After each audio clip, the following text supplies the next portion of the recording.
মার্ভেলের Spiderman no way হোমের পর কোন মুভির জন্য যে পাবলিক সুপার এক্সাইটেড ছিল আসলেই বলা মুশকিল। মার্ভেলের সেই চার্মনেস যদি কেউ ফিরিয়ে আনতে পারে তাহলে সেটা ডেডপুলের এই মুভিটাই পারবে, যেটা টাইটেল ডেডপুল অ্যান্ড উলভারিন।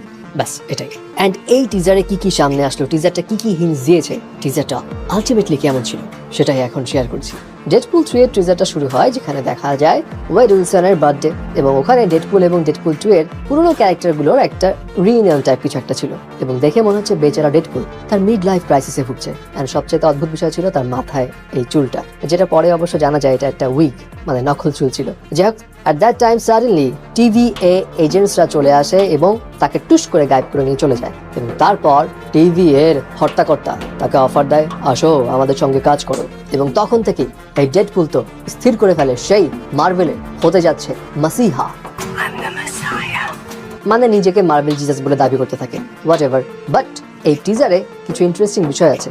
যখন ডেডপুলকে TVA অথরিটির কাছে নিয়ে আসা হয় তখন কিন্তু তাকে কিছু টিভি মনিটরে কয়েকটা ফুটেজ দেখানো হয় যেখানে অ্যাভেঞ্জার্সের age of Ultron, Thor Ragnarok, even Iron ম্যানের কয়েকটা ফুটেজ ছিল। ইনফ্যাক্ট ক্যাপ্টেন আমেরিকাকেও দেখানো হয়, যে এটা দেখে ওয়েড উইলসন স্যালুট দিয়ে বসে। মানে কমিক বুকেও ছিল যে ডেডপুল ক্যাপ্টেন আমেরিকার ফ্যান এবং এখানেও সেটা বোঝানো হচ্ছে।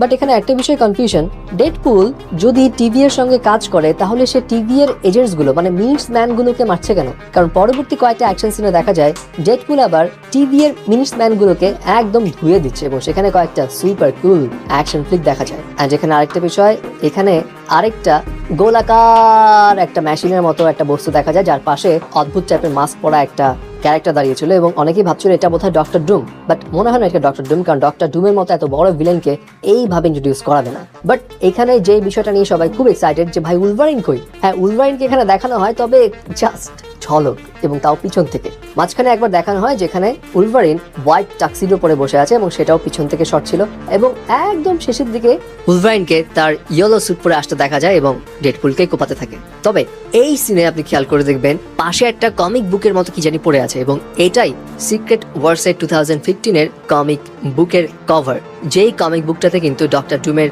রেফারেন্স দেওয়া আছে এবং অনেকেই ধারণা করছে হয়তো ডেডপুল 3টাতে অ্যাভেঞ্জার্স সিক্রেট ওয়ার্সের একটা হিন্টস দেওয়া থাকবে এবং এই ডেডপুল 3 খুব সম্ভবত মার্ভেল সিনেম্যাটিক ইউনিভার্সের পুরো হিস্ট্রি পাল্টে দিবে। কারণ ডেডপুল 3 মুভির টিজার আসার আগে একটা রিউমার উঠছিল যে মার্ভেলের এই ডেডপুল 3 এর সিনপসিস এমন রাখা হয়েছে যে ডেডপুলের এই যে মার্ভেলের ইন্ট্রোডাকশন সেটা পুরো মার্ভেলের হিস্ট্রিটাই চেঞ্জ করে দিবে। অ্যান্ড হতেও পারে তাই, জানি না মার্ভেল কি গেম খেলছে, বাট বড় একটা গেম খেলবে এবং তাদের চার্মনেস যে আবার ফিরিয়ে আনার চেষ্টা করবে এটা for sure. Oh by the way, এখানে আরেকটা ইন্টারেস্টিং ফ্যাক্ট তো ভুলেই গেছি মেনশন করতে।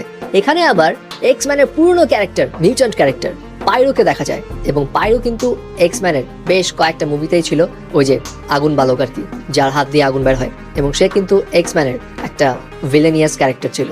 যাই হোক, এখানে তার প্রেজেন্স বলে দিচ্ছে এখানে হয়তো এক্স-ম্যানের আরো কয়েকটা পুরনো ক্যারেক্টারও ফিচার্স হতে পারে। আবার এখানে ট্রেলারের একটা পর্যায়ে একটা ক্যারেক্টার দেখা যায়, পিছন থেকে দেখা যায় কিন্তু বোঝা যাচ্ছে সে হচ্ছে টাকলা। এখন এটা পুরুষ ক্যারেক্টার না মেয়ে ক্যারেক্টার সেটা বোঝা মুশকিল, তবে অনেকেই গেস করছে এটা হয়তো প্রফেসর এক্স এর যমজ বোন, যে কিন্তু আবার ভিলেন থাকে, মানে একটু দুষ্টু আর কি। মোট কথা, ডেডপুল 3 এর টিজার দেখে তো সবাই খুব মজা পেয়ে গেছে এবং এই সিনেমাটা R-রেটেড হবে এটাও আন্দাজ পাওয়া গেছে। অ্যান্ড টিজারটা যেমন হওয়া উচিত তেমনই রেখেছে, খুব বেশি খোলাসা করেনি এবং এটার যে আসল মজাটা মানে উলভারিনের বিষয়টা সেটাও কিন্তু রাগ টাগ ভেবেই জাস্ট হালকার উপর ঝাপসা রাখা হয়েছে। এনিওয়ে, ডেডপুল 3 এর টিজারটা আপনার কাছে কেমন লেগেছে এবং ডেডপুল 3 নিয়ে আপনি কতটা এক্সাইটেড সেটাও জানাবেন এবং এটা রিলিজ পাচ্ছে কিন্তু 26 জুলাইতে।